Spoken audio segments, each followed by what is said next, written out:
Eh bien, le silence n'est jamais vide. Il est toujours plein de réponses. Avez-vous déjà réfléchi au fait que, souvent, c'est votre réaction même qui alimente ce que vous essayez de détruire? Que la plus grande erreur de celui qui veut vivre en paix est de penser qu'il doit prouver quelque chose à chaque instant. Nous vivons dans un monde où chaque provocation semble exiger une réponse immédiate, où la fierté et l'ego frappent à la porte avec impatience. Mais que se passerait-il si je vous disais que votre plus grande arme ne réside pas dans des mots tranchants, mais dans le calme de celui qui attend et laisse le karma faire son œuvre? Je sais que ce n'est pas facile. Rester silencieux quand tout en vous vous pousse à parler, c'est comme retenir un volcan sur le point d'entrer en éruption. Mais c'est précisément là que réside la force. Car le silence n'est pas une absence, c'est un choix. C'est de la discipline, c'est une stratégie. Dans cette vidéo, nous allons explorer ensemble comment le silence peut être à la fois un bouclier et une épée. Comment le temps, allié au karma, travaille en votre faveur. Et comment la non-réaction stratégique peut devenir la compétence la plus précieuse que vous aurez dans la vie. Et avant de continuer, je voudrais vous proposer quelque chose. Pendant que vous regardez, notez dans les commentaires une phrase qui résume ce qui vous touche le plus au début de ce voyage. Il peut s'agir d'un mot ou d'une intuition. Ainsi, non seulement vous enregistrez votre apprentissage, mais vous aidez aussi à inspirer d'autres personnes qui traversent la même chose. Respirez profondément, gardez l'esprit ouvert et préparez-vous à voir le silence d'une manière complètement différente. Quel est le pouvoir du silence comme réponse? Il y a des moments où la réponse la plus sage n'est pas une phrase bien construite, mais un espace vide, rempli seulement d'une respiration tranquille. Dans ce sens, le silence n'est pas une absence. Il est une présence absolue. Il ne fuit pas, il ne se cache pas, il reste. C'est comme la surface d'un lac au petit matin, immobile, mais reflétant parfaitement tout ce qui s'en approche. Celui qui maîtrise le silence comprend que toutes les batailles ne méritent pas d'être menées. Parfois, élever la voix, c'est donner à l'autre le contrôle de notre paix. Et quand on réalise que le véritable pouvoir réside dans le choix des batailles à mener, le silence cesse d'être de la lâcheté et devient une stratégie. Imaginez une insulte lancée comme une pierre. La réaction immédiate est de la renvoyer, peut-être avec plus de force. Mais si elle tombe sur des eaux calmes, elle coule et disparaît. Celui qui reste silencieux ne prolonge pas le cycle. Il l'interrompt. Il brise la chaîne. Il y a une force invisible dans cet acte. L'autre s'attend à une réaction et en ne l'obtenant pas, il se perd dans son propre écho. C'est à ce moment-là que le silence se révèle être un miroir impitoyable, renvoyant à l'attaquant le poids exact de ce qu'il a lancé. Les stoïciens comprenaient cela profondément. Sénèque, dans ses lettres, parlait de la valeur de ne pas se laisser emporter par la chaleur du moment. Un homme qui contrôle sa langue contrôle bien plus que des mots. Il contrôle son destin. Se taire ne signifie pas être d'accord, mais se placer au-dessus du jeu. C'est refuser d'être entraîné dans le tourbillon émotionnel de l'autre. C'est choisir de rester sur la rive, d'observer le courant passer sans s'y jeter. La vérité est que celui qui crie perd. Celui qui provoque mendie de l'attention. Celui qui riposte devient l'otage de la même énergie qui l'a blessé. Mais celui qui reste silencieux garde la clé de son propre temps là où personne ne peut la voler. Il y a un type de respect qui naît de cela. Non pas de la peur, mais de la perception que la personne en face de vous ne peut pas être manipulée. C'est une muraille invisible qui n'est pas construite avec des briques, mais avec de la maîtrise de soi. Et peu à peu, le silence commence à faire quelque chose d'encore plus puissant. Il nous apprend à écouter. Et à écouter non seulement l'autre, mais nous-mêmes. Que ressentons-nous vraiment? Est-ce de la colère? Est-ce de la rancœur? Ou est-ce simplement la fierté qui demande à être nourrie? Le silence est aussi un maître pour révéler les vérités cachées. Quand nous nous taisons, nous laissons de l'espace aux intentions des autres pour qu'elles se manifestent sans que nous ayons besoin de les chercher. L'autre, privé de résistance, expose son essence. C'est pourquoi, chaque fois que nous choisissons le silence, nous entraînons un muscle invisible, celui qui nous permet de répondre à la vie et pas seulement de réagir à elle. C'est un acte de discipline, comme l'archer qui attend le bon moment pour lâcher sa flèche et ne gaspille pas son énergie à tirer dans le vide.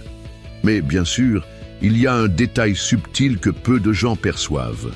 Le silence n'est puissant que lorsqu'il est conscient, lorsqu'il naît d'une décision interne et non de la peur de parler. Et cela nous amène à la question suivante. Comment permettre au temps de devenir complice de ce processus pour que le karma fasse son travail sans notre interférence directe? Badugle. Le temps comme allié du karma. Le temps est un jardinier silencieux. Il ne se presse pas, ne pose pas de questions, ne se justifie pas. Il accomplit simplement son travail, permettant à chaque graine, bonne ou mauvaise, de trouver sa destinée naturelle. Dans le domaine du karma, le temps est l'allié le plus fidèle et le plus patient. Il observe, enregistre et rend, sans se presser et sans faillir. Quand nous comprenons cela, nous laissons de côté l'urgence de tout corriger de nos propres mains. L'impulsion de faire justice juste après la blessure est souvent ce qui prolonge la douleur. Le temps, en revanche, agit sans émotion, comme la marée qui façonne lentement la pierre, la transformant sans bruit. Le karma n'a pas besoin de notre hâte pour fonctionner. En fait, la hâte humaine gêne souvent. Intervenir avant l'heure, c'est comme essayer d'ouvrir un fruit vert de force. Il se brise, mais le goût est amer. Attendre, cependant, c'est permettre à la nature de travailler pour nous, mûrissant ce qui doit être récolté. Pensez aux injustices que vous avez vécues. Certaines, à l'époque, semblaient insupportables. Mais des années plus tard, vous avez peut-être réalisé que la vie s'en est occupée de manière plus sage que vous ne l'auriez fait. Des gens se sont éloignés d'eux-mêmes. De mauvais masques sont tombés sans que vous ayez besoin de les toucher. Le temps est aussi le maître de la perspective. Ce qui semble énorme aujourd'hui peut être petit demain. Ce qui fait mal maintenant peut n'être qu'un souvenir demain. En permettant au temps d'agir, nous nous donnons la chance de voir la situation d'un point plus élevé, où l'émotion n'obscurcit pas la vue. Cela ne signifie pas la passivité. Cela signifie une action stratégique. Prendre soin de soi, se renforcer et laisser le poids de l'acte retomber sur celui qui l'a commis sans que vous ne vous épuisiez à essayer d'accélérer le retour. Le temps fait payer avec des intérêts et ne se trompe pas d'adresse. Les stoïciens savaient que rien ne fleurit le jour même où il est planté. Marc Aurèle, dans ses méditations, rappelait que la patience fait partie de la justice, car celui qui se presse de punir, souvent punit mal. La hâte est une forme de cécité. La patience, un exercice de clarté. Le temps, combiné au silence, crée un duo imbattable. Pendant que vous vous reconstruisez, le monde tourne et ceux qui blessent finissent par trouver leurs propres conséquences. Ce n'est pas de la magie, c'est le flux naturel de la vie qui rend à chacun ce qui lui appartient. Et il y a quelque chose de libérateur là-dedans. Vous n'avez pas besoin de surveiller, de poursuivre, d'exiger. Vous suivez simplement votre chemin, sachant que personne n'échappe à la récolte de ce qu'il a semé. C'est comme marcher léger, sans avoir besoin de porter le poids de la vengeance sur son dos. En faisant du temps un allié, vous échangez l'anxiété contre la confiance. Et cette confiance se transforme en force. Car quand le bon moment arrivera, ce ne sera pas vous qui ferez justice, ce sera la vie elle-même. Et, à ce moment-là, vous serez déjà si loin de la douleur initiale que vous n'aurez peut-être même pas besoin d'assister au retour. Mais il faut être prudent. L'attente n'est sage que si elle est active, remplie de croissance et de soin de soi. Attendre les bras croisés en nourrissant la rancœur, c'est comme garder le poison en soi. L'attente saine est celle où chaque jour, vous devenez plus fort, plus centré et moins dépendant de l'issue. Et c'est précisément quand cette force interne s'épanouit que le karma commence à se manifester plus clairement. Et cela nous amène au piège, qui empêche de nombreuses personnes d'y parvenir, l'impulsion de réagir avant l'heure. Le piège de la réaction immédiate. Réagir à chaud, c'est comme tirer des flèches à l'aveugle. Vous pourriez toucher quelque chose, mais le plus probable est que vous causiez plus de dégâts que de bénéfices. La réaction immédiate naît d'un endroit enflammé, où la fierté, le commandant et la raison est menottée. Quand quelqu'un nous blesse, il y a une force presque irrésistible qui nous pousse à répondre de la même manière. C'est l'instinct, c'est la défense, c'est le cri intérieur qui dit « je ne vais pas laisser passer ça ». Mais le problème est que, dans cette impulsion, la clarté se perd et l'acte suivant devient du carburant pour le même conflit que nous voulons éteindre. Les stoïciens voyaient la réaction précipitée comme un ennemi interne. Épictète disait que ce ne sont pas les choses qui nous troublent, mais l'opinion que nous en avons. Et la réaction immédiate n'est rien d'autre que la matérialisation de cette opinion au pire moment possible. Le monde est plein d'histoires de personnes qui ont profondément regretté quelque chose dit ou fait quelques secondes après une provocation. Des mots qui brûlent les ponts, des décisions qui ferment les portes, des gestes qui, une fois posés, ne reviennent jamais en arrière. Le piège est que la réaction donne à l'autre exactement ce qu'il voulait, le contrôle. Celui qui provoque veut voir l'autre déséquilibré, et la réponse rapide est le signe qu'il a réussi. C'est comme si nous remettions les rênes de notre esprit au premier venu qui joue avec nos émotions. Retenir la réponse n'est pas facile. C'est comme retenir une rivière qui veut rompre la digue. Mais c'est dans cet effort que réside la liberté. C'est dans l'espace entre le stimulus et la réponse que nous choisissons si nous voulons être maîtres de notre destin ou prisonniers de nos émotions. Le problème est que nous avons été entraînés dès le plus jeune âge à réagir.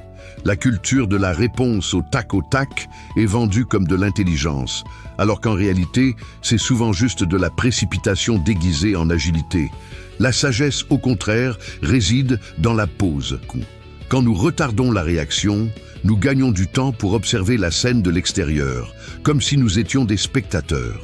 Et de cet endroit, la colère perd de sa force, la clarté augmente, et souvent nous réalisons que ça ne vaut même pas la peine de répondre. La réaction immédiate crée un effet domino. Un acte impulsif en génère un autre, et quand nous nous en rendons compte, nous sommes déjà sur un champ de bataille dont personne ne se souvient comment il a commencé. Le silence, en revanche, brise cette chaîne, interrompt le rythme et laisse l'autre parler seul. Le secret est de remplacer la hâte par le blesbout. Si la réponse est inévitable, qu'elle vienne au bon moment, avec les bons mots, et non comme une décharge d'émotions incontrôlées. Le piège de la réaction immédiate ne perd de sa force que lorsque nous commençons à percevoir le pouvoir de la pause. Poser, c'est respirer. Respirer, c'est retrouver son centre. Retrouver son centre, c'est refuser d'être manipulé par la chaleur de la situation.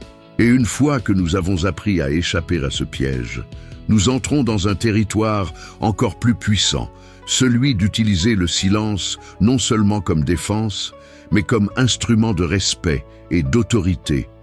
Et c'est à ce point que le silence commence à parler plus fort que n'importe quel mot. Tegujukul, le silence qui construit le respect. Il existe un silence qui n'est ni fuite ni soumission. C'est une attitude. C'est celui qui, sans un seul mot, impose des limites claires et suscite le respect chez celui qui est en face de nous.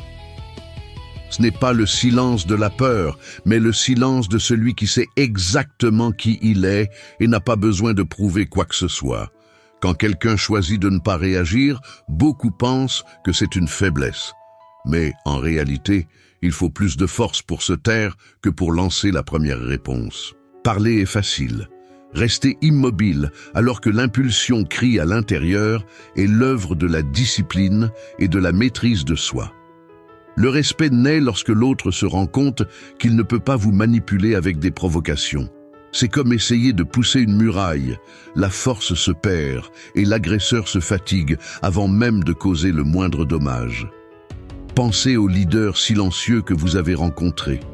Ils n'avaient pas besoin de s'imposer par des cris ou des menaces. Leur seule présence suffisait. Le poids de leur sérénité parlait plus fort que n'importe quel discours enflammé. Le silence qui construit le respect est comme une épée rangée dans son fourreau. Elle est là, affûtée, mais ne sera utilisée que si c'est vraiment nécessaire. Et c'est précisément parce qu'elle est cachée qu'elle est plus redoutée, car personne ne sait quand ou si elle sera dégainée. Ce type de silence exige une conviction interne inébranlable. Il ne suffit pas de se taire par commodité. Il faut savoir que ne pas réagir est souvent le choix le plus intelligent. Le respect qu'il génère n'est pas immédiat, mais il est profond et durable. Les stoïciens comprenaient que le vrai pouvoir n'est pas de gagner des débats, mais de ne pas se laisser entraîner par eux. Marc Aurèle, dans ses réflexions, rappelait que ce qui ne nous affecte pas dans notre essence ne nous touche que si nous lui en donnons la permission. Le silence est ce refus silencieux. C'est aussi dans le silence que nous découvrons que le temps est notre allié. Car au fil des jours, l'absence de réponse révèle la maturité, la fermeté et la sécurité. Celui qui observe se rend compte qu'il ne s'agit pas d'indifférence, mais de maîtrise de soi. Mais il y a un détail important. Le silence ne construit le respect que lorsqu'il est accompagné d'actions cohérentes. Il ne sert à rien de se taire et en même temps d'agir de manière impulsive. Le silence doit être le reflet d'un esprit centré. Respect et peur ne sont pas la même chose. La peur se perd avec le temps. Le respect se solidifie. Et le silence, lorsqu'il est utilisé comme un outil de leadership personnel, n'opprime pas. Il inspire. La conséquence la plus puissante de ce type d'attitude est que, avec le temps, les gens autour de vous mesurent mieux leurs mots et leurs actions en votre présence. C'est comme si votre calme obligeait le monde à ralentir, imposant un rythme plus humain à la conversation. Et quand cela arrive, le silence cesse d'être juste un bouclier pour devenir une voix invisible qui guide, influence et transforme. C'est à ce point que nous comprenons que parfois, l'absence de mots est la déclaration la plus forte que nous puissions faire. Et c'est aussi le moment où il devient la marque de fabrique de celui qui sait mener sa propre vie. Quand le silence parle plus fort que 1000 mots. Il y a des situations où la parole perd sa valeur et le silence devient le message le plus clair. Ce n'est pas un silence vide, mais un silence chargé de sens, où chaque seconde sans bruit résonne plus fort que n'importe quel argument ne pourrait le faire. Dans un conflit, par exemple, le silence peut être comme un miroir. Il n'ajoute pas de carburant, il ne fait que refléter ce qui est déjà là. L'autre personne se retrouve seule avec ses propres mots, et c'est souvent plus gênant que n'importe quelle réponse cinglante. Le silence est aussi capable de désarmer. Il brise la cadence de la discussion, interrompt le rythme de l'hostilité et crée un vide que l'autre partie ne sait pas combler. Celui qui n'est pas préparé à gérer cet espace blanc finit généralement par céder. Dans la vie pratique, nous avons tous vu ce phénomène. Un patron qui, face à une erreur, n'élève pas la voix, mais se contente de regarder fixement. Un ami qui, au lieu de riposter à une accusation injuste, croise les bras et reste silencieux. Ces moments en disent plus que 1000 justifications. Les stoïciens voyaient cela comme l'économie des mots. Ne pas parler plus que nécessaire, et quand le nécessaire est rien, ne rien dire. C'est une forme de communication qui préserve l'énergie et évite les dommages collatéraux. Le silence, lorsqu'il est utilisé avec intention, peut provoquer une réflexion chez l'autre. Il crée un espace pour que l'esprit de l'autre remette en question ses propres actions. C'est presque comme planter une graine de doute qui germe loin de vos yeux, mais porte ses fruits au bon moment. L'impact de ce silence dépend de la maîtrise de soi. Il ne peut pas être le fruit de l'orgueil blessé, mais d'un choix stratégique. S'il est nourri par le ressentiment, il devient passif-agressif. S'il est guidé par la sérénité, il devient puissant. La communication non verbale intensifie cela. Le regard, la posture, la respiration, tout contribue au poids de ce silence. C'est comme si nous disions « Je n'ai pas besoin de m'expliquer, car ma paix vaut plus que cette discussion ». Dans les relations, qu'elles soient personnelles ou professionnelles, le silence est parfois la réponse la plus mature. Il ne ferme pas les portes, mais évite qu'elles ne soient forcées. Il laisse de l'espace pour que la poussière retombe et, quand la conversation reprend, elle est plus constructive. Cette ressource exige également une connaissance de soi. Il faut savoir quand le silence sera constructif et quand il peut être interprété comme du mépris. Cette perception fine ne s'acquiert qu'avec l'expérience et la réflexion. Utilisé au bon moment, le silence est comme une pause dramatique dans une musique. Il n'interrompt pas, mais intensifie la mélodie. Il n'efface pas le message, mais le rend inoubliable. Et c'est peut-être le plus grand pouvoir du silence. Il n'a besoin de convaincre personne. Il existe simplement et par son existence, il transforme. Et c'est dans cet espace de transformation que le karma commence à agir de manière plus silencieuse et plus sûre, préparant le terrain pour la compréhension de la façon dont la justice naturelle trouve toujours son chemin. Delevieux. Le karma comme justice inévitable. Le karma n'est pas pressé, mais il ne se perd pas non plus en chemin. Il est comme une rivière souterraine, invisible en surface, mais en mouvement constant jusqu'à émerger exactement là où il doit. Il est impossible de fuir ce qui a été planté, et le temps, allié à cette force, garantit que la récolte est fidèle à la graine. Dans la vision stoïcienne, bien qu'il n'utilise pas le mot karma, il existe la même idée de causalité morale. Toute action a un effet, et cet effet revient de manière inévitable, même si nous ne pouvons pas prévoir quand ou comment. C'est ce que Marc Aurèle appelait l'ordre naturel, un engrenage invisible qui maintient l'équilibre de l'univers. Le problème est que, souvent, nous voulons être des juges pressés, forçant un dénouement immédiat. Mais la justice du karma est plus précise que n'importe quelle vengeance humaine. Elle ne se meut pas par l'émotion, mais par un principe qui est aussi impersonnel qu'infaillible. Avez-vous déjà remarqué comment certaines personnes semblent s'en sortir impunément pendant un certain temps? C'est une illusion. Le karma n'est pas un policier à l'affût, mais un comptable silencieux qui enregistre chaque crédit et chaque dette morale et encaisse lorsque la facture est due. Et le plus curieux, c'est que quand il arrive, nous n'avons souvent même pas besoin d'être présents pour le voir. Car le but du karma n'est pas de nous donner le plaisir d'assister à la conséquence, mais de rétablir l'harmonie là où elle a été brisée. Il y a des histoires où le retour est subtil, une vie qui devient lourde, des relations qui se détériorent, des opportunités qui disparaissent. D'autres fois, le retour est immédiat et visible, comme un reflet instantané dans le miroir. L'important est que, pour ceux qui vivent en cohérence, le karma n'est pas une menace, c'est un allié. Savoir qu'il existe une force plus grande qui équilibre les comptes nous libère du besoin de chercher à ajuster les choses. Les stoïciens prêchaient que notre seule responsabilité est envers nos propres actions. Ce que l'autre fait, tôt ou tard, trouvera son retour.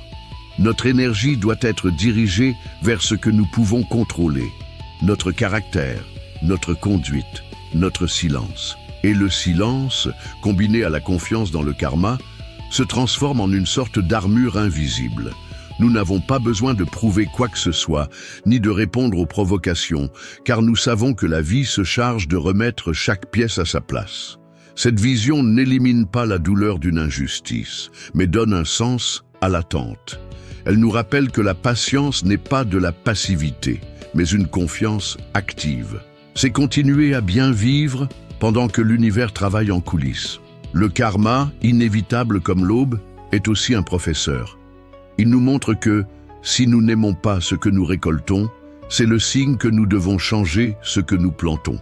C'est la justice la plus honnête qui soit, car il n'y a pas d'avocat, de raccourci ou de tromperie.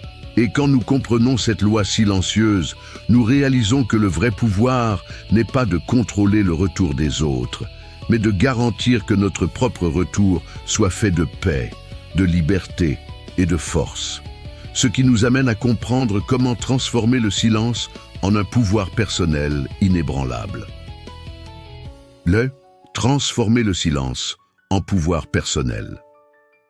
Le silence, lorsqu'il est compris et cultivé, cesse d'être une simple absence de son pour devenir une source de force. C'est comme un puits profond.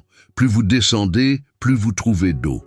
Mais il faut du courage pour y descendre et apprendre à boire de ce calme. Transformer le silence en pouvoir personnel ne consiste pas à taire ce que l'on ressent, mais à maîtriser la manière et le moment de l'exprimer. C'est l'art de garder les rênes de sa propre énergie sans la gaspiller dans des confrontations inutiles. La première étape est d'apprendre à écouter. Et non seulement écouter ce que l'autre dit, mais écouter ce qui n'est pas dit.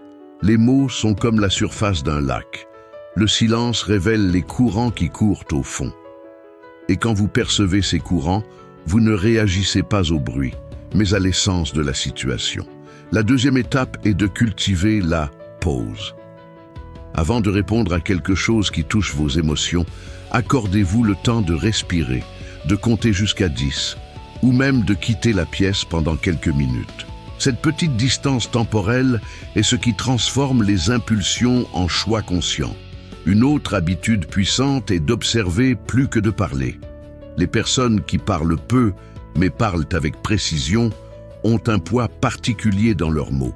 C'est comme une pierre lancée dans des eaux calmes. L'impact est bien plus grand que dans des eaux agitées. Le silence peut aussi être utilisé pour créer une présence. En entrant dans une pièce et en ne ressentant pas le besoin de vous prouver, vous transmettez de la sécurité, et la sécurité silencieuse est magnétique. Elle attire la confiance et le respect sans que vous ayez à le demander. Mais attention, transformer le silence en pouvoir, ce n'est pas se fermer au monde, c'est avoir la maturité de choisir quand parler et quand se taire. Le pouvoir est dans l'intention derrière le silence, pas dans le nombre de fois que vous le pratiquez. Les stoïciens diraient que cette pratique est une forme de forteresse intérieure. C'est ne pas permettre que des facteurs externes dictent votre humeur, votre rythme ou vos actions.